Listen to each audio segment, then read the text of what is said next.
ng parangal at papuri. Yan. Okay. Salamat sa Panginoong Jesus. Okay, puri ng Diyos. Merry Christmas sa ating lahat. Amen? At ngayon, Disyembre, malapit nang magwakas din ang ating taon 2025 at malapit na nating salubungin ang taong 2026. Pero ngayon, December, siyempre nakatuon ang lahat sa kapanganakan ng ating Panginoong Jesus. Kaya ang lahat ng mga karamihan sa lahat ng mga Christian churches, yan ang kanilang mga topic ngayon ay puro patungkol sa Christmas celebration. Pagkapanganak ng ating Panginoong Jesus, yun nga ulitin natin, bagamat alam natin na sa history talaga hindi tiyak yung pagkasilang ng ating Panginoon. Hindi talaga siya December 25. Pero ganun pa man, ang mahalaga ay merong ipinanganak o sinilang na Kristong Hari na magliligtas sa lahat sa ating mga buhay. Amen? Tama po ba mga kapatid? Palapakan natin ang Panginoon sa ating Panginoong Jesus. Ngayon ay December. Kaya naman sa umagang ito, nais ko rin mangusap sa temang yan. Be wise like the three wise men. Tungkol din sa Christmas. Ito yung tatlong tatlong sa kanta, tatlong hari ng hindi hari yun, pantas. Wise men. Tatlong magi. Magi ba? Tama sa Tagalog? Magi. Mago, no? Sa English, sa ibang, magi. Parang meron. Inaral ko siya, magi lumabas eh. Tama ba? Magi. Kaya yun. Kaya, be wise like the three wise men. Okay? Ito ay isa rin sa preaching ng isa naming kasamahan sa Tarlac. Kaya, nais kong i-share din sa inyo yung ating napakinggang pahayag. Pero ito ay pinamagatak kong be wise like the three wise men. Okay? Ito yung aking sariling pamagat. Pinaralan ko siyang maigi din. Nagsaliksik tungkol sa tatlong hari na nagsidalaw. Sabi sa kanta, pero hindi hari yun ha. Ulitin lang natin, three wise men, sabi ng Bible sa aklat ng Mateo, chapter 2, verses 1 and 12. Sige, Brother Miron. Buksan natin ang ating mga aklat, ating mga Bible sa aklat ng Mateo, chapter 2, verses 1 to 12. Yan. Ang pagdalaw kay Jesus. Sige, sabay-sabay natin basahin. Tayo tumayo at tayo may mga Biblia dyan.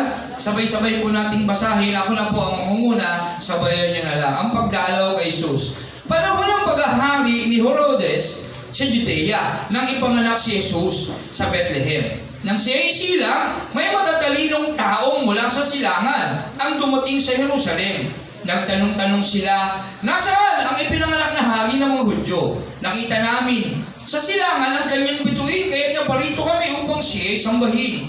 Nang mabalitaan ito ni Haring Herodes, siya ay naligalig. Ganyan din ang buong Jerusalem. Kaya tinipon niya ang lahat ng mga punong pari at mga tagapagturo ng kautusan at sila'y tinanong, saan ba isisilang ang Kristo? Tumugon sila, sa Bethlehem po, sapagkat ganito po ang isinulat ng propeta. At ikaw, Bethlehem, sa lupain ng Juda, ay hindi pinakahamak sa mga pangunahing bayan ng Juda, sapagkat sa iyo magmumula ang isang pinuno na mamamahala sa aking bayan Israel. Nang mapatid ito, palihim na ipinatawag ni Herodes ang mga matatalinong tao at inusisa kung kailan lumitaw ang bituin. Pagkatapos, sila ay pinuntahan niya sa Bethlehem na ganito ang bilin. Hanapin ninyong mabuti ang sanggol, kapag natagpuan ninyo siya, ipagbigay alam agad ninyo sa akin upang ako man ay pumunta roon at sumamba rin sa kanya. 9 and 10, pagkarinig sa bilin ng hari, sila'y nagpatuloy na sa paghahanap. Sila'y pinamunahan ng bituing, nakita nila mula sa silangan, ganoon na lamang ang kanilang kagalakan. Nang makita nilang tumigil ang bituin sa tapat ng kinaroroonan ng bata. Pagpasok sa bahay, nakita nila ang bata sa piling ni Maria na kanyang ina. Nagpatira pa sila at sinamba ang bata, inihandog din nila sa kanya ang mga dala nilang ginto, insenso, mira. Nang sila'y papauwi na, nakatanggap sila ng babala sa pamamagitan ng panaginip na huwag nang bumalik kay Herodes, kaya't nag-iba sila ng daan. Amen. Tayo manalangin. Lord, salamat po sa iyong banal at buhay na salita na aming binasa, kung saan ito, Panginoon, ang iyong pagsilang sa mundong ito nung ikaw ay nagkataong tao. Salamat po sa iyong pagliligtas, Panginoon. Hiling namin sa iyo sa umagang ito ay buksan ang aming paningin, isip at puso espiritual, Panginoon, upang higit ka naming makilala habang naghihintay sa muli naming pagbabalik at magawa ang mga bagay na dapat naming gawin. Pagnubayan mo kami, Ama. Ikaw ang may taas. Itago mo rin po ako sa iyong likuran. Ikaw ang makita ng lahat. Ikaw ang parangalan. Ikaw lang at wala ng iba. Sa pangalan ni Jesus. Amen. Amen. Palapakan natin ng Diyos. At tayo makakaupo na. Okay. Be wise like the three wise men. Okay. Ang ating key question, what are the characteristics of a wise person? Okay. Yeah. Be wise like the three wise men. Pero bago yun, sino nakakakilala sa tatlong wise men? Okay? Wala ba nakakakilala sa tatlong wise men? Kung taga saan sila nanggaling? Okay? Ang three wise men. Saan ba nanggaling yung three wise men? Okay? Taga saan sila? Wala nakakaalam? Sa pag-aaral, sila ay taga-Persia. Posibleng taga-Persia sa pag-aaral. Sila ay posibleng taga-Persia. Sa modern na tawag ngayon, ano ba sa modern Persia ngayon? Brother Nero, sino ba nakakalam? Ha? Iran? Iran ba? Tama? Okay. Mesopotamia. Yan sa Google, pag nag-aral tayo, lalabas yun. Sila ay taga-Persia. Okay? At mula Persia o Mesopotamia hanggang Bethlehem, merong 1,000 to 1,500 milya layo. O 1,600 to 2,400 kilometro. Okay? At sa pag-aaral, ito ay maaaring tumagal ng ilang mga buwan sa paglalakbay. O isang taon higit pa. Depende sa sitwasyon. Kasi may mga klima dyan na pabago-bago. Kagaya pagka-disyerto, meron yung mga sunstorm. Tama po ba? At sa kanilang daraanan, kasi noon hindi naman uso ang Grab. Magbubuk ako muna. Sandali. Alam mo natin yung tala. Pabuk muna ako dyan ng Lalamove o kaya Grab. Diba? Ano ba? Alam ba yung mga joyride dito? Motor lang tayo para mabilis. Bakong disyerto. Wala pang ganun noon. Kaya lakad dyan. At sa palabas, kamelyo ang gamit nila dyan. Ang tagal nun. Tama? Sa loob ng 1,600 to 1,400 kilometro. Okay, kaya yung paglalakbay nila, sa estimate sa pag-aaral, ilang buwan silang naglakad. Okay? O isang taon, mahigit pa. Maaring 2 years sa pag-aaral. Maluwi nyo yun, ha? Naglakbay sila Mesopotamia hanggang Bethlehem sa loob ng 2 taon. Maaring 2 taon ang layo. Okay, tama po ba? Hindi. Hindi lang yun. Sa kanilang daraanan, nandiyan dyan yung mga tulisan. Tama, may mga tulisan nun eh. Kaya nga yung naalala niyo yung istorya na The Good Samaritan, di ba? Yung binugbog, kasi nakadaanan siya ng tulisan eh. Ninakawan siya, binugbog siya, kung napadaan yung pari, kung tinulungan niya yun. The good priest ang pamagat no. Tama ba? Kaya yung yung Libita, di ba? Kung tinulungan ng Libita, tagapaglingkod. Mga nakakilala sa Diyos, mga Levites, mga tagapaglingkod sa templo, kung tinulungan nila yung The Good Samaritan, dapat The Good Levites yung pamagat nun.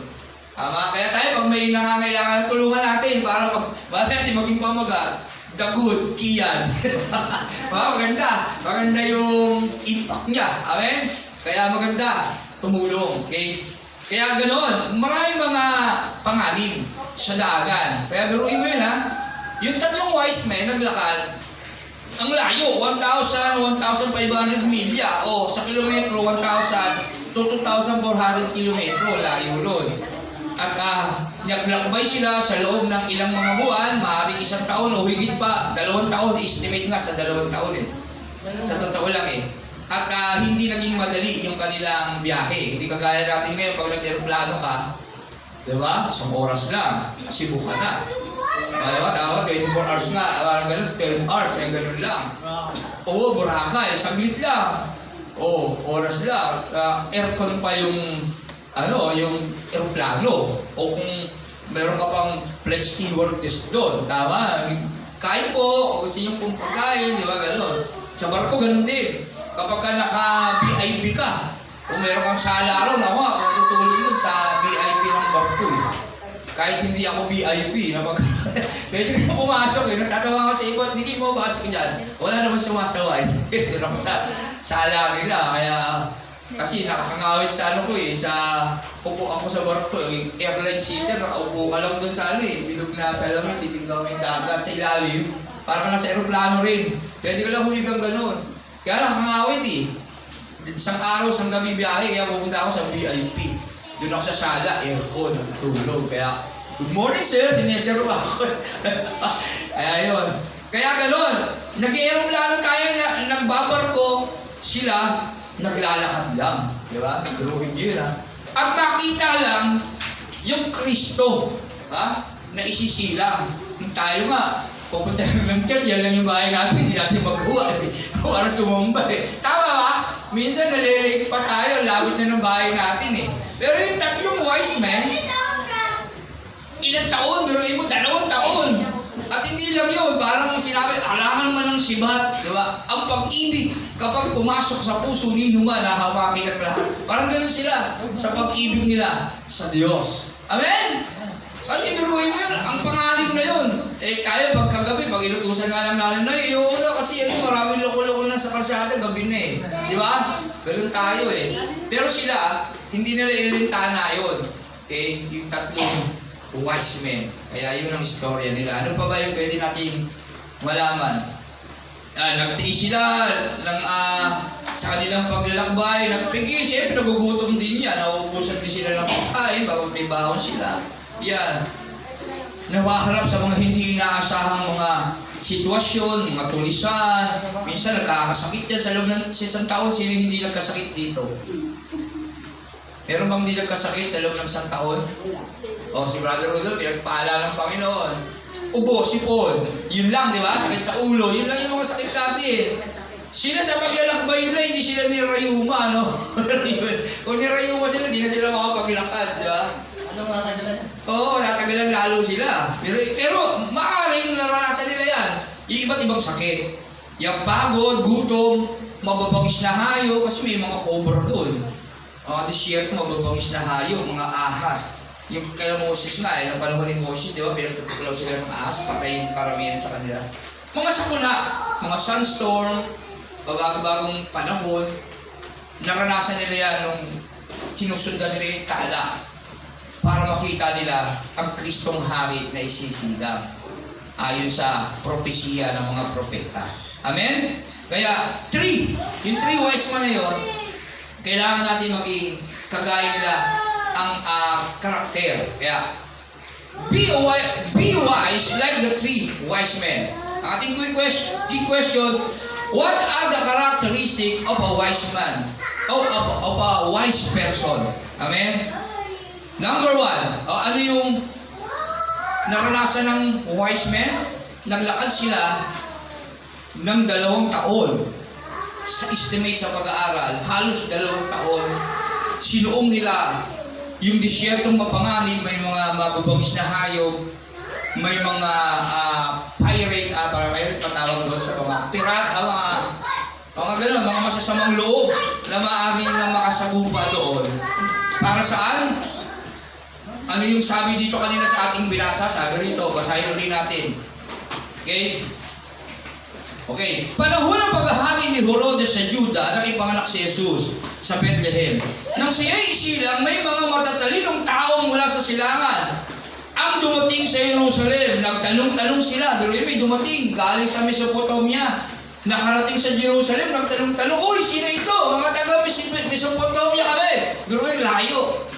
Ang layo ng lakbay, nagtanong-tanong sila. Saan ipanganak ang nahari ng mga Hudyo, ang hari ng mga Hudyo? nakita namin sa silangan ng kanyang bituin, kaya nabarito kami upang siya ay sambahin. Kaya, a wise person is someone who worship God, number one. Okay? Tama ba? A wise person is someone who worship God. Number one. Tandaan natin, kapag tayo ay isang wais na tao, kagaya ng mga wise men, dapat sa lahat ng mga pagsubok na ating nararanasan o sa buong buhay natin, dapat una sa lahat, napapatunayan ko pag tayo ay sumasamba talaga sa Diyos. Amen?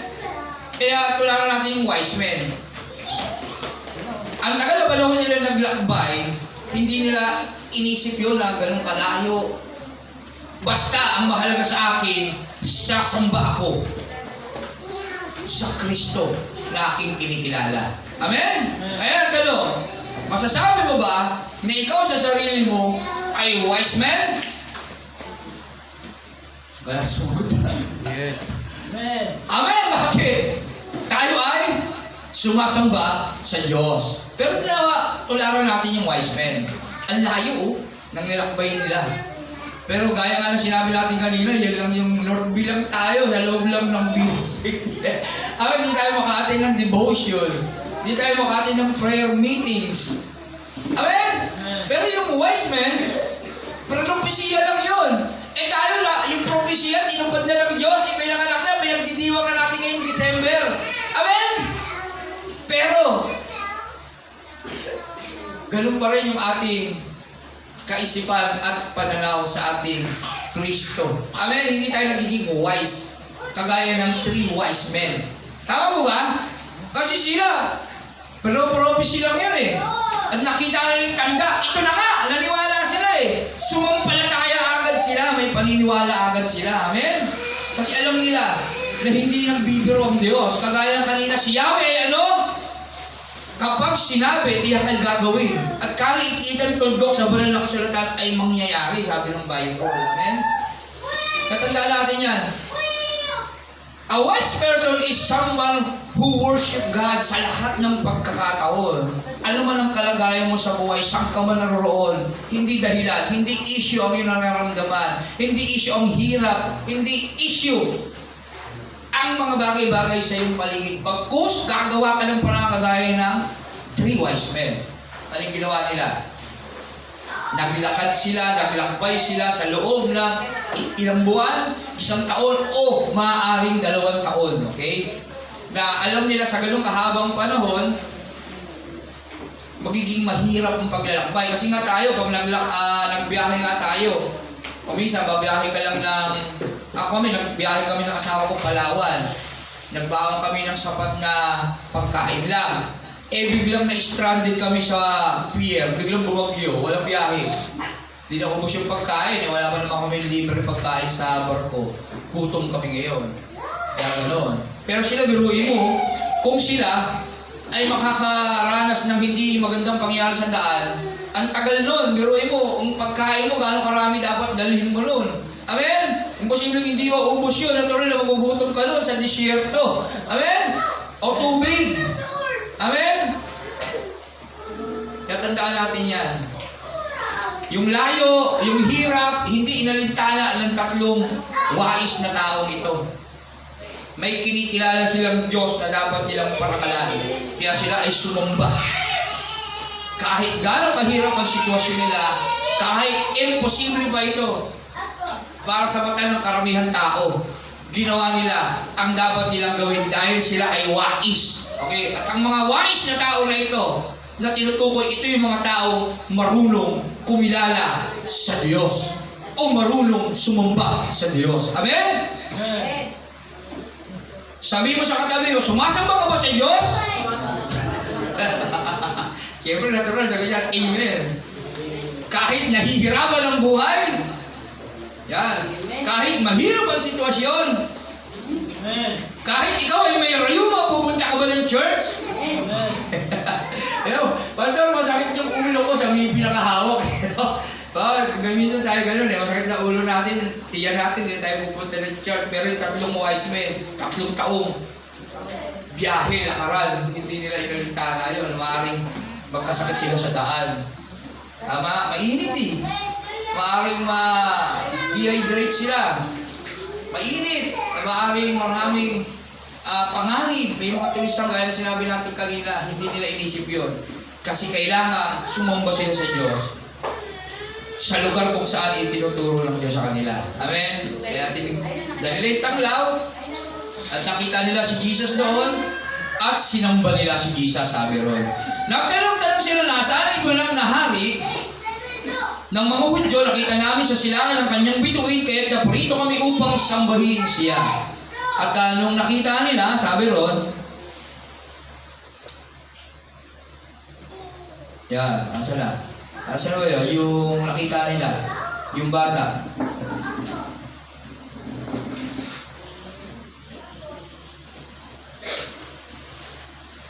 Yan, nakita nila ang bata sa 11, sa piling ni Maria, na kanyang ina, nagpatira pa sila at sinamba ang bata, inihandog din nila sa kanya ang mga dala nilang ginto, insenso at mira. Okay? Kasi kilala nila yung bata. Kilala nila yung bata na iyon ang tagapagligtas na kailangan sambahin. Kagaya natin, kilala natin si Jesus. Kilala natin ng Diyos na dapat siyang sambahin sa lugar kung saan niya ginawa para siya ay sambahin natin. Amen. Kaya tayo pupunta sa church para handugan siya kagaya ng wise men. Ginto na nagpapakilala si Jesus ay hari. Okay? Ano ba ba? Yung pwede natin malaman doon sa handog. May ibig sabihin kasi yun eh. Okay? Handog. Yan. Yung ginto, kinikilala nila si Jesus Christ bilang hari. Okay? Kaya sa kalaman na lahat ay yung tatlong hinandog ng 3 wise men. Okay? Pangalawa, yung insenso, nagpapakilala si Jesus ay banal. Ginagamit ito sa mga spiritual na ritual ng mga pari sa paghahandog. Ayan, sa templo. Papakitang si Jesus ay anak ng Diyos na banal, buhay na banal. Yung insenso. Okay? At yung mira naman, aling mira? Sa pag-aaral. Mira. Ginagamit yun sa pag-imbalsamo ng mga patay. Pag pinandugan ka ng mira, mapatay ka na. Tama, kasi yung Jesus Christ talagang mamamatay sa cross. At alam nila yun, sa propesya. Okay, talagang isisilang ng hari at ang corpus niya, ililigtas niya ang bayan, mamamatay siya sa cross. Magugusan dugo niya. Kaya naghandog sila ng mira. Okay, mira, simbolo ng hirap at kamatayan. Okay? Pinagamit sa pag-iimbalsamo ng mga patay. Nagpapakita na si Jesus ay maghihirap at mamamatay para sa ating lahat. Kasi ililigtas niya tayo, si Jesus. Kaya tandaan niya na, kaya ganoon na lang, yung pagpupursige nilang makita, parang si Simeon. Yung nakita niya si Jesus, baka pwede na akong mamatay. Sabi niya, hindi ako mamamatay hanggang hindi ko nakikita ang Kristo, ang Hari, ang tagapagligtas. Kaya nung nakita niya na, si Jesus, pwede na siyang mamatay. Amen? Ganon din tayo. Habang buhay tayo, kailangan nating maghanda sa pagbabalik ng ating Panginoong Hesus. Amen? Yan, marami tayong natutunan sa wise men. Taga saan sila? Taga Mesopotamia sa pag-aaral. Kaya pag mag-search tayo minsan-minsan, pag-aralin natin yan. Yung narinig ko nga yung preaching na ito, bigla ako na pag-aaral din. Chinig ko, syempre, baka mamaya, mali yung sinasabi niya. Kaya nag-aral tayo at napatunayan natin na totoo naman yung kanyang pinapahayag. Kaya tayo naman, gumawa ng sarili nating topic din about dito, pero pareho lang sa kanya. Okay? Kaya number 1, wise person is someone who worship God at tayo yun. Kaya dapat tayo maging wais sa pamamagitan ng lagi nating pagsamba sa Diyos. Kaya sabi ng Roma 12:1, ialay ninyo sa Diyos ang inyong mga buhay bilang banal na handog buhay at kaaya-aya sa Kanya. Okay? Ito ang karapat-dapat na pagsamba o pag-worship. Yung inaalay natin yung buhay. Kagaya ng 3 wise men. Buhay na nila yun eh. Hindi na nila isinaalang-alang ang kanilang buhay kasi sa tagal ng kanilang paglalakbay, maaaring mamatay sila sa daan. Amen? May mga masasamang loob doon naharang sa kanila eh. Kagaya nga ng kanila yung the Good Samaritan. Talagang hinarang ng mga tulisan yan. At binugbog at parang patay na siyang iniwanan. Mabuti na lang, dumaan yung Samaritano at tinulungan siya. Kaya nga, The Good Samaritan. Yung mga ngalakal na daanan ng mga tulisan at binugbog at parang patay ng iniwanan, wala nang malay. Nakita siya ng Samaritano. Ganon din sa kanila. Maaaring makasalubong nila yung mga tulisan na yun at maaaring sila ay makapahamak pagdating ng sila ay kanilang nakabangga. Amen? Pero dahil alam nila na ang isisilang ay Kristo at kailangan nilang sambahin ito, buong tapang silang naglakbay sa loob ng 2 taon, halos 2 taon, hinarap ang lahat ng mga suliranin na maaari nilang harapin para sa pagsamba sa Kanya, pero hindi nila inisip yun. Amen? Kasi isang malaking karangalan ang sambahin ng natatanging Diyos. Wala ikaw kundi ating Panginoong Jesus. Amen? Kaya kung gusto natin maging katulad ng wise men, worship tayo sa Diyos sa lahat ng pagkakataon, anuman ang ating hinaharap sa buhay. Tandaan natin 3 years naglakbay ang 3 wise men. Tayo, oras lang ang pagpunta sa church. Tandaan natin yan At kaninang umaga, nagtaas tayo mga born again, tayo mga pinagkawan na sa kasalanan. Pero hindi natin kayang gawin yung ginawa ng mga wise men. Tama? Hindi natin kayang buntang maaga sa church. Parang ako, Lord, sorry po kasi hindi nang ginawa ng wise men. Pero yung buhay na nila talaga yung inalay nila para sa iyo. Para sambahin ka lang. Samantalang kami minsan, hindi ka namin mauna sa aming buhay. Amen?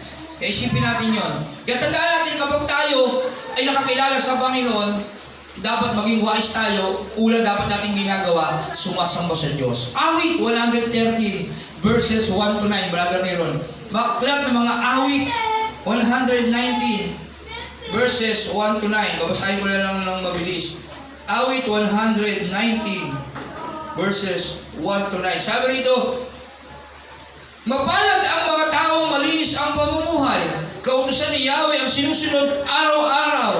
Mapalad ang sumusunod sa kanyang patakaran. Buong pusong naghahanap sa kanyang kalooban. Ang gawain ay matuwid, mamuhay silang ganap. Sa kanyang kalooban ay doon sila lumalakad.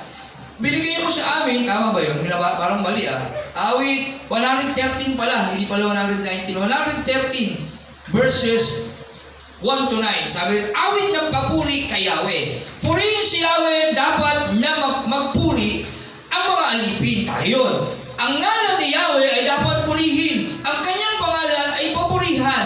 Magmula ngayon at magpakailanman. Buhat sa silangan hanggang sa kanluran, ang ngalan ni Yahweh dapat papurihan. Kaya ngayon 3 wise men, galing pa ng Mesopotamia, pumunta pa kay Jesus para sumambala. Siya ay naghahari sa lahat ng bansa.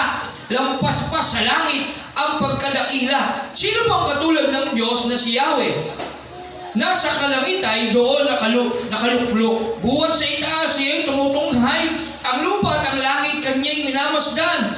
Mula sa kapanglawan itong may hirap, kanyang itinataas, kanyang nililingap. Sa mga prinsipe ay sinasama sa mga prinsipe nitong bayan niya.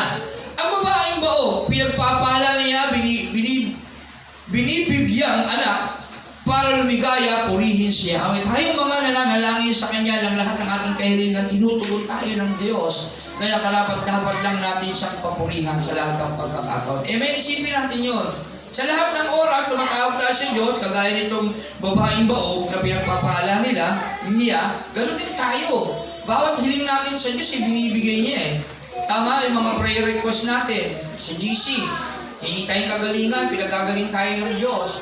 Dapat nag-e-effort din tayo ng pasalamat sa Diyos sa pamamagitan ng pupuri, pagsamba sa Kanya, ng pagbibigay ng ating mga buhay.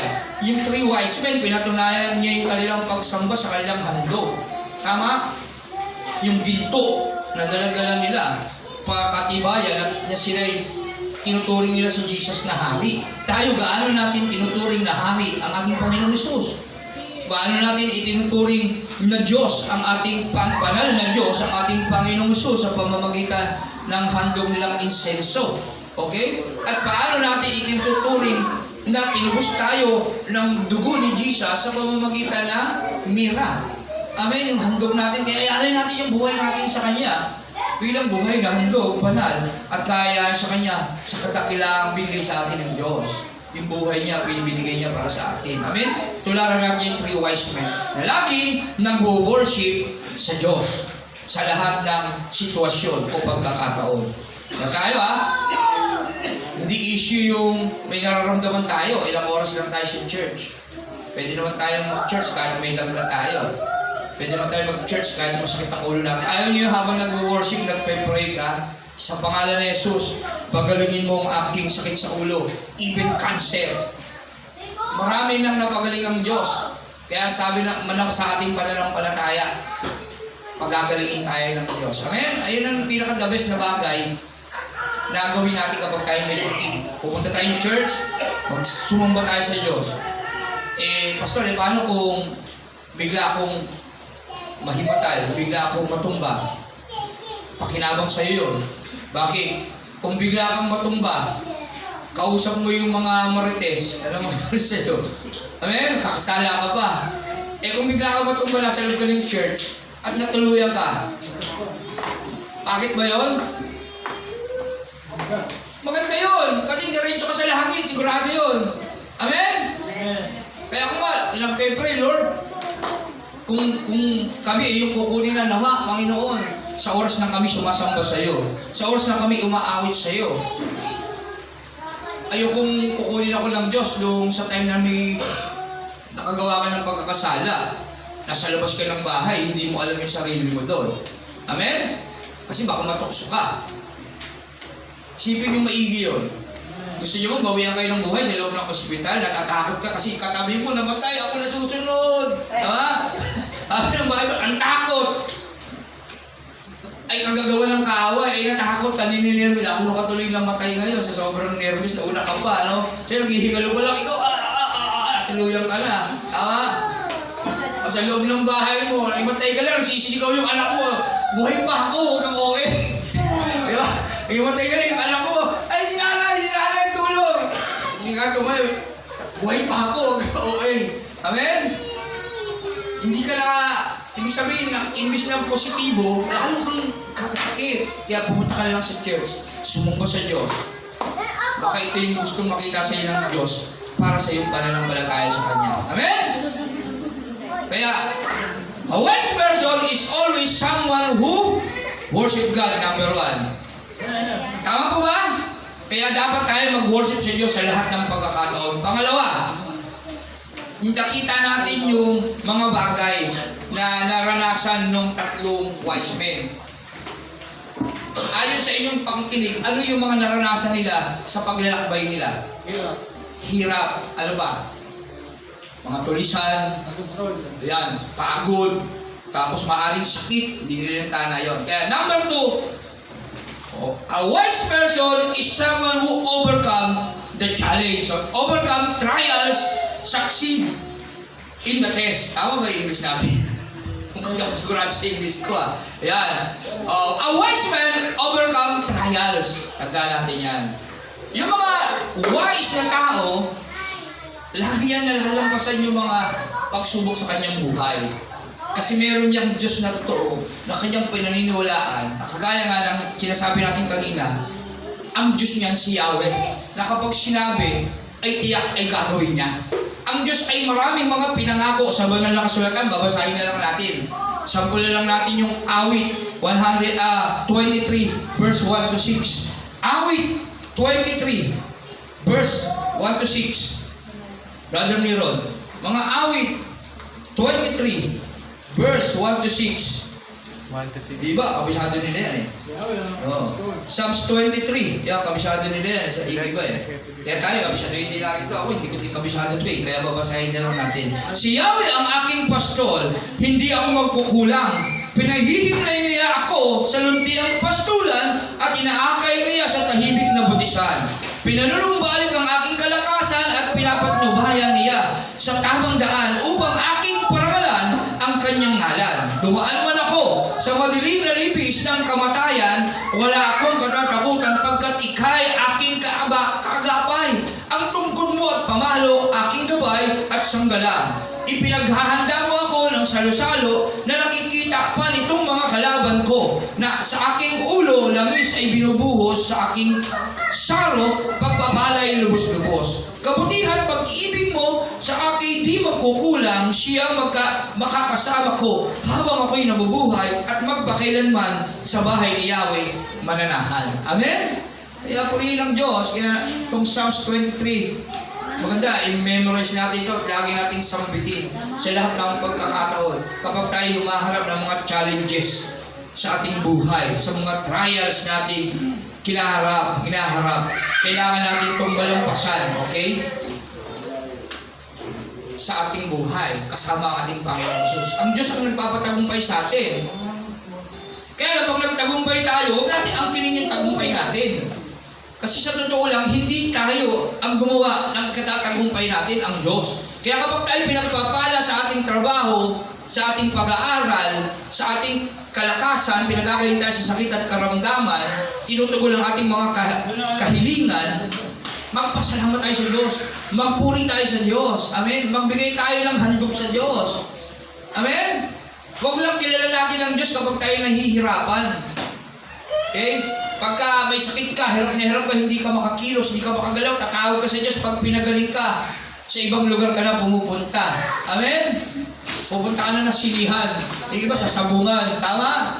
Yung iba sa inuman. Sa iba, nagpapaparty. Tinugon, Lord, wala po akong trabaho. Bigyan mo po ako ng trabaho. Nung binigyan ng trabaho, di na makagalap sa church. Amen? Nalulungkot ang Diyos pagka ganun. Dapat matuto tayo magbigay ng pasasalamat sa Diyos. Hindi tayo hinihingian ng Diyos ng salapi. Hindi kailangan ng Diyos ng salapi. Tama mo ba? Sa Diyos nang galing ang lahat ng bagay. At kung gusto ng Diyos, hindi ibigay sa atin o ibigay, magagawa niya yun. Pero salamat nga sa Kanya, hindi niya ginagawa. Kahit tayo nagkukulang at nagkakamali, patuloy siyang tumutugon sa lahat ng ating mga hiling. Kasi tapat siya sa Kanyang mga pangako. Na kung tayo mananalangin, ay diringgin niya at pakikita niya mga bagay na mahiwagan na hindi pa natin lubusang naunawaan. Jeremiah 33:3. Kahit hindi tayo karapat dapat pagbigyan, alam na ng Diyos ang iyong pangangailangan at ibinibigay na sa iyo. Minsan hindi tayo nananalangin pero binibigay na yung pangangailangan natin. Amen? Minsan hindi ka nanalangin bago matulog pero hindi ka namatay. Tama ba? Binuhay ka niya kasi baka hindi ka pa na-born again. Pag kinuha ka niya, di impyerno ka. Tama ba? Inuunawa tayo ng Diyos at dapat maintindihan natin ang puso din niya. Kasi nagpapakilala siya sa atin, dapat kagaya tayo sa pagkakilala ng 3 wise men. Sa Kristong Hari, kung bakit sila naglakbay ng ganung katagal na taon at naghandog ng mga handog na dapat ibigay sa Kanya bilang sign ng dapat mangyari sa buhay ng Kristong sinilang. Amen? Kaya gusto nilang makita yun. Asa na yung hari na mahandog sa krus para sa aming mga kasalanan. Yung isip ng wise men, kailangan ko siyang sambahin sa dakilang pag-ibig niya na ibinigay sa akin. Iyon yung kaisipan ng 3 wise men. Sinandugan nila, ito ang hari. Ito yung hari nagpakumbaba, bumaba sa lupa. Na bagamat siya ay Diyos, hindi niya pinipilito mabuhay pantay ang Diyos. Na magpapasa ng krus, na doon din siya ipapako, na paihirapan ng mga taong pinagaling niya. Hindi na tayo iba sa mga taong pinagaling ni Jesus nung panahon niyang nagkatuwang tao siya eh. Magkatapos pinagaling ni Jesus yung 5,000, ilan sa 5,000 taong pinakain niya eh. Yun pa iba ng papako sa kanya sa krus. Tayo naman, pagkatapos tayo tugunin at bigyan ng kaligtasan, iniiwan na natin yung paglilingkod natin sa Diyos. Nagiging busy na tayo paghahanap ng ating mga kabuhayan. Sabi ng Bible, ang sino mang maghangad ng kanyang buhay ay mawawalan nito. Ang sino man ang mawawalan ng buhay, alang-alang sa akin ay magkakamit ng buhay. Amen? Kaya hindi natin dapat unahin yung sarili natin. Dahil kagaya tayo ng 3 wise men na inuna yung sambahin ang Kristo. Kapalit man ito ang maaari lang ikapahamak sa daanan ng kanilang paglalakbay. Amen? Kaya tandaan natin, kung ganyan ang pananaw natin katulad ng wise men, ma-overcome natin ang mga challenges sa ating mga buhay. At ma-overcome natin yung mga trials. Okay? Sa ating buhay, kaya tandaan natin, maging wise tayo kagaya ng 3 wise men. Na una, sumasamba sa Diyos. Pangalawa, nalalampasan ang mga trials dahil meron silang Yahweh na kinikilala at pinananampalatayaan na pag ito ang nagsabi, tiyak ay gagawin niya. Amen? Natandaan natin yan. Tumulan tayo sa 3 wise men na na-overcome ang mga trial sa pamamagitan ng pananampalataya sa ating Panginoong Hesus. Matibay na pananampalataya sa ating Panginoong Hesus. Amen? At pang-tatlo, panghuli, mag-11:30 na, panghuli, wise man o a wise person is someone who listening and obeying the Word of God. Tayo ba? Sumusunod ba talaga tayo at nakikinig sa salita ng Diyos? Dapat amen. Okay? Sino rin na yung maaga pala pupunta na ng church? Bakit ganun yung tanong nyo? Sumusunod naman kami. Hindi alam yung maagang pumunta sa church. Dapat hindi sa lahat ng magkakataon. Amen? Dapat excited tayo na makita yung Kristo. Sambahin.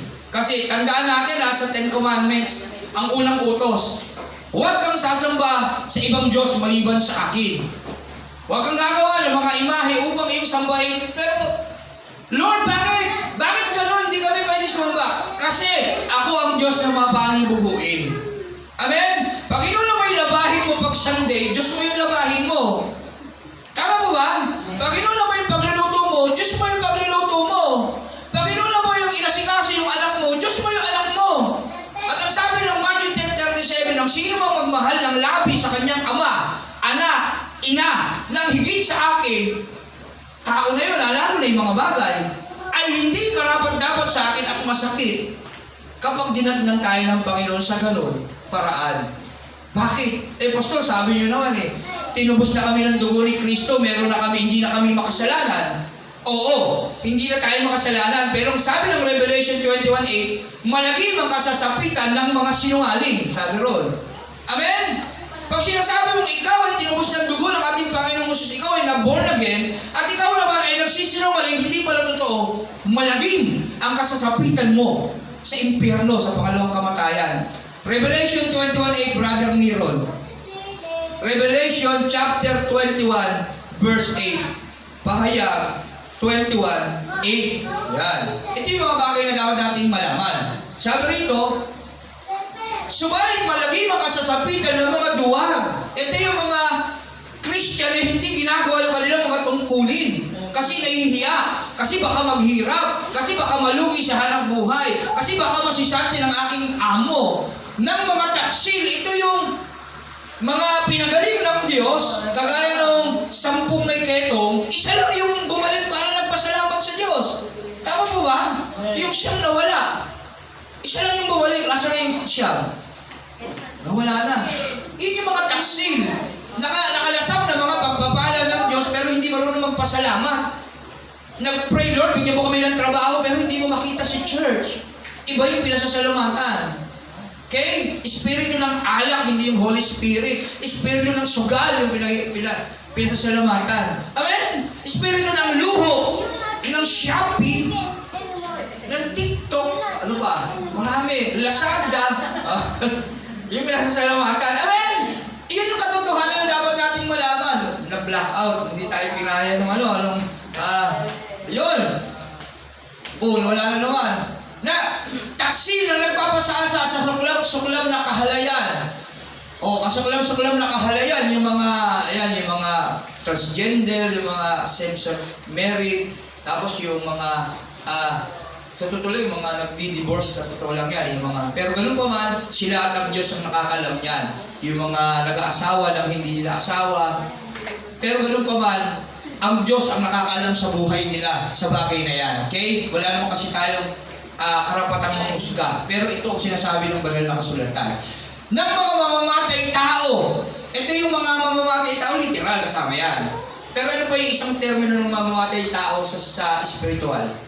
Hatred. Yung? Hatred. Yun. Tatanim ng galit, buutan, sama ng loob sa kanyang kapwa. Magagalit sa kapatid, lalo sa kapwa Kristiyano. Okay? Kaya dapat mahalin natin ang isa't isa. Kasi tayo yung totoong magkakapamilya. Tayo yung mga lahi ng Diyos. Mga bayang pinili, lahing pinili. Sa totoo lang, yung tatay mo na unbeliever, hindi mo yung totoong kamag-anak. Sa totoo lang. Tayo ang totoong magkakamag-anak sa spiritual. Sa laman, kamag-anak mo yan. Kaya dapat mo yan, dalhin kay Kristo. Tatay mo, anak mo, kapatid mo, dalhin mo yan kay Kristo. Kaya lang, kapag pinagsabihan mo na at hindi nakinig, hindi mo na yan pananagutan sa Diyos. Okay? Ang totoong magkakapatid tayo. Tayong mga kumikilala kay Jesus Christ. Kaya kapag unbeliever yung ating mahal sa buhay, hindi natin totoong pamilya yun. Tama po ba? Kaya unahin natin yung mga totoo nating pamilya. Dapat nananabik tayo sa isa't isa, lalo na pag Sunday, prayer meeting, devotion. Tayo yung nananabik, hindi tayo yung na-influensya ng ating mahal sa buhay na hindi Christian. Nagkakasala tayo sa Diyos. Kapag inuuna natin sila, binabaliwala natin yung mga kapatid natin spiritual, nagkakasala tayo sa Diyos. Kasi wala yan ibang ginagawa kundi luwalhatiin ang Diyos na Ama natin. At ikaw binabaliwala mo, mo na si brother doon kasi kaya naman na nila yung gawain.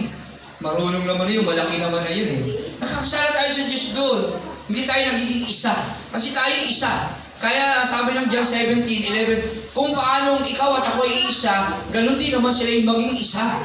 Tayo ay isa kay Kristo. Amen? Na isa sa Diyos. Tayo ay isa. Kaya tayo parte ng katawan ng ating Panginoon. Pagka nasasaktan ng isa, nasasaktan ng lahat. Kapag sumakit yung ngipin mo, masakit ang buong katawan mo. Tama po ba? Hindi ka makabangon.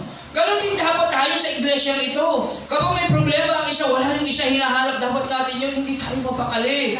Nasa na si Brother Rudolph, nasa na si Kia, nasa na si Nicole, nasa si Nanay Lina, si Nanay Melda, baka nasa yung church na yun. Yan, joke lang. Nasa na baka hindi, baka maganda yung kalagayan niya doon. Purihin ng Panginoon. Amen? Hinahanap natin kasi na kinakabahan tayo, baka napahamak lang bawat isa. Pero pag wala tayong nararamdaman ganun, ako po, baka hindi tayo pamilya ng Diyos. Amen? Baka may iba tayong pamilya. Kasi hindi natin namimiss yung totoo nating mga kapatid. At lalo hindi natin namimiss yung totoo nating tatay. Amen? Dahil mahal na mahal natin yung tatay natin sa laman, yung nanay natin sa laman, yung kapatid natin sa laman, yung anak natin sa laman. Amen? Dapat hanapin natin yung mga totoo nating kapatid na maghahanap din sa nag-iisa, sa 100 na nawawala. Si Jesus Christ, yung 100 tupa, nawala yung isa. Iniwan niya yung 99, hinanap niya yung nag-iisa, dapat ganun tayo. Amen? Dapat mahalaga sa atin ang bawat kapatiran na isa. At namimiss natin yun, lalo na kung marami tayo. Amen? Kaya isipin natin yung mga magulang, mga kapatid. Hindi na tayo makasalanan dahil binili na tayo ni Jesus Christ sa kanyang dugo. Pero, hindi tayo mapupunta sa langit. Bakit? Kasi sinungaling tayo. Sinabi na ng Bible yan. Sa Revelation 21:8. Sinabi mo, Christian ka eh. Sinabi mo, born again ka. Sinabi mo, mag-isa ka na kay Kristo. Bakit? Sinungaling ka, wala ka sa church, magsiligo. Wala kang ginagawang effort pampalakas ng espiritual, lalo na ng kapatid mo, lalo na ng mga hindi nakakilala sa Diyos. Wala kang effort para mag-evangelize. Hanapin yung tungkulin mo na maghanap ng mga tupa. Agawin sa apoy yung mga mapapahamak. Wala tayong ginagawang ganun. Ang sabi ng John 15, pinuputol ko ang sangang hindi namumunga. Itinatapon sa apoy, ang sangang ito natutuyo. Wala tayong ginagawa sa Panginoon. Amen? Mukhang mahirap. May question yung pagiging Kristiyano natin na pinatawag tayo ng Diyos. Okay? Mahirap. Ikaw at ang Diyos na nakakaalam yan. Kaya kung may mga bagay tayo hindi pa naging malinaw sa Panginoon, ngayon pa lang, linawin na natin hanggang di pa siya ulit bumabalik. Amen? Kaya tandaan natin, wise men listening and obeying the Word of God. Number 3 at pinakauli sa lahat. Kaya kung tayo ay tunay na kumikilala sa Diyos, kagaya ng 3 wise men, dapat lagi tayo nakikinig at nagsasagawa ng salita ng Diyos, kagaya ng 3 wise men. Okay? Sinabihan sila ni Herodes, hanapin niyo yung Kristo at kami ay sasamba, ako rin sasamba rin sa Kanya. Amen? Pero hindi. Binabalaan yung 3 wise men ng Diyos, huwag na kayong bumalik kay Herodes. Okay? Pwede naman silang bumalik. Baka bigyan ako ng parangal ni Herodes, hari yun. Galante yun. Bigyan kami ng masikip pang ginto sa aming hinandog. Di ba? Hindi sila isip ng gano'n. Dahil alam din nila, dahil sinabi ng salita ng Diyos sa kanila, na kailangan huwag na silang bumuli kay Herodes kasi may masamang plano si Herodes, nakinig sila sa payo na yun, sa salita ng Diyos. Kaya yung tatlong wise na tao na yun, nakinig sa salita ng Diyos. At hindi lang basta nakinig, nagsagawa pa. Sino ba si Herodes para suwayin mo sa panahon na yun? Kaya kanyang pahanap para patayin. Amen? Pero hindi nila inisip yung buhay nila. Amen? Hindi ako papasok. Kaya lang, baka masisante ko sa trabaho. Hindi ako papasok para kay Jesus. Kaya lang, baka bumagsak ako sa school namin. Hindi ako tutulong sa pa-practice. Kasi may practice din kami sa school eh. Hello? Yan. Kaya anong nangyayari, yung kabataan natin, diba? Wala din. Kasi dapat pang leader. Dapat leader tayo, okay? Pero gano'n naman, salamat sa 3 wise men, tinuturuan niya tayo. Amen. At hindi kabiguan ang napakinggan natin ngayon. Ito ay para tayo higit na lumalim sa Panginoon. Amen? Kaya tandaan natin, tayo mga born-again Christian ay kagaya ng 3 wise men na kumikilala sa Kristong Hari na isinilang para sa ating buhay na masagana at ganap sa hinaharap. Amen? Kaya dapat tayo bilang wise men, nagpupuri sa Diyos, nilalagpasan ang bawat trial sa ating mga buhay. Hindi dapat tayo nakabiyang ito para sambahin siya, para malan siya, paglingkuran sa ating buhay. Kaya lagi natin pinakikinggan at sinusunod ang kanyang mga salita. Kaya, the wise person knows, acknowledges, and values our living God, okay? Parang mali na yung English ko Hindi ko maibigkas ng maganda. Okay? Mahina talaga tayo sa English. Kahit na anong sulang natin aral, okay? Kaya tandaan natin, tayong mga wise men, dapat lagi tayong sumusunod at nakikinig sa Diyos nating kinikilala. Kasi hindi masasayang ang lahat ng ating pagod pagdating ng araw. Nakaharap na tayo sa Kanya. Well done, my good and faithful servant, at nawa marinig ng bawat isa sa atin ang salitang ito ng Panginoon pagdating ng panahon. Palakpakan natin ang Panginoon. Sa Kanya ang lahat ng parangal at papuri. Natandaan natin yung 3 yon. Wise men always worship God, overcome trials, and listening and obeying the Word of God. Okay? Kaya kung ikaw ay wise man, dapat ginagawa natin yung mga bagay na ito. At gawin natin yan ngayon na. Hindi bukas, hindi sa makalawa, dapat ngayon na. Hanggat buhay tayo, hanggat hindi pa bumabalik ang ating Panginoong Jesus. Sa Kanyang lahat ng parangal at papuri. Tayo manalangin. Lord, salamat po. Sa umagang ito, sa iyong salita na aming napakinggan, Panginoon, patawarin mo kami, Panginoon, sa lahat ng aming mga pagkukulang sa iyo. Pagkakamali, Panginoon, nagiging confident kami na kami yung tinubos na. Pinalaya mo sa makasalanang buhay, Panginoon, na dati naming buhay. Tinanggap ka namin bilang hari, Panginoon, ang aming buhay, kaya lang hindi namin ito na ipakapakita sa iyo, Panginoon, nakakapagsinungaling kami. Kaya Ama, sa pangalan ng aming Panginoong Jesus, humihingi kami ng tawad sa iyo sa kasinungaling ang aming nagagawa, Panginoon. At katamarang aming na ipapakita sa iyong harapan na hindi dapat namin gawin. Dapat tumutulad kami sa 3 matatalinong tao, Panginoon, na kahit gaano kahirap, kahit gaano kadelikado ang sitwasyon, sila'y tumungo pa rin upang ikaw ay sambahin, Panginoon. At nilampasan nila yung mga pagsubok sa kanilang daraanan upang makita ka lamang nila, Panginoon. Hindi nila inisip yung kabigatan at panganib sa kanilang daraanan. Lord, makita ka lang yan. Makita ka lang nila. Pero kami, Panginoon, Lord, nakikita namin yung problema, nakikita namin yung suliranin, yung mga posibilidad, hindi na namin magawang paglingkuran ka. Hindi nga namin magawang pumunta sa church, Panginoon, para unahin ka. Nagiging busy kami sa aming pamilya, sa aming mga gawaing bahay, sa aming mga pangarap, Panginoon. Lord, patawad po. Ayaw namin, madagdagan mo kami sa ganitong kalagayan, kaya kahabagan mo kami, Ama. Lord, kayo na po ang bahalang umunawa sa amin, at Lord, kayo na rin po ang bahalang bumago sa aming mga buhay na ito. Pumasok ka sa aming puso, o banal na Espiritu, na aming Diyos, Panginoon, at tuluyang pagharian ang aming mga pusong ito, Panginoon, upang magawa namin ang naayon sa kalooban ng Ama na makapangyarihan sa lahat. Purihin ka, Panginoong Hesus. Salamat po sa buhay mo na ibinigay mo sa amin at sa iyong mga salita na nagiging dahilan upang kami lumakas at malaman ang mga bagay na dapat namin maunawaan pa. Panginoon, purihin ka. Pagpalain kami, Panginoon, sa iyong salita. At hiling namin na kami bigyan mo ng kasamaan, Panginoon, sa pakikinig at pakikinig ng iyong banal na salita. O how, Panginoon, na laging kapiling ang bawat isa sa amin bilang magkakapatid na tunay, Panginoon.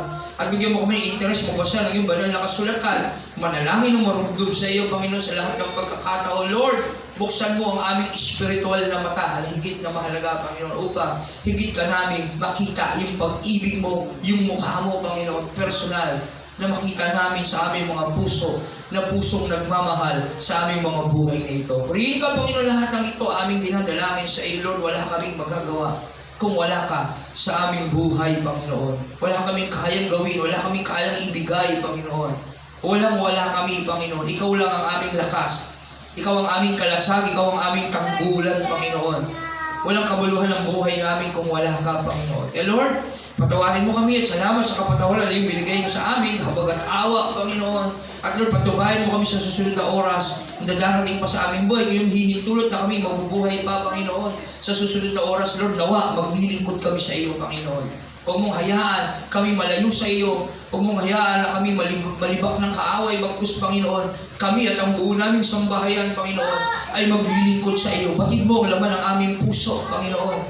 Kahabagan mo kami, Panginoon, at patuloy na gamitin sa iyong misyon, Panginoon, para dakilain ka at hanapin ang mga katulad din namin maliligtas pagdating ng panahon. Purihin ka, salamat, Panginoon, sa iyong buhay at banal na salita. Pinupuri ka namin, pinasasalamatan sa pangalan ni Jesus. Amen. Amen. Kapwa natin ang Diyos. Salamat sa Panginoon sa kanyang lahat ng parangal at papuri. Sige na, brother Miron. Purihin ang ating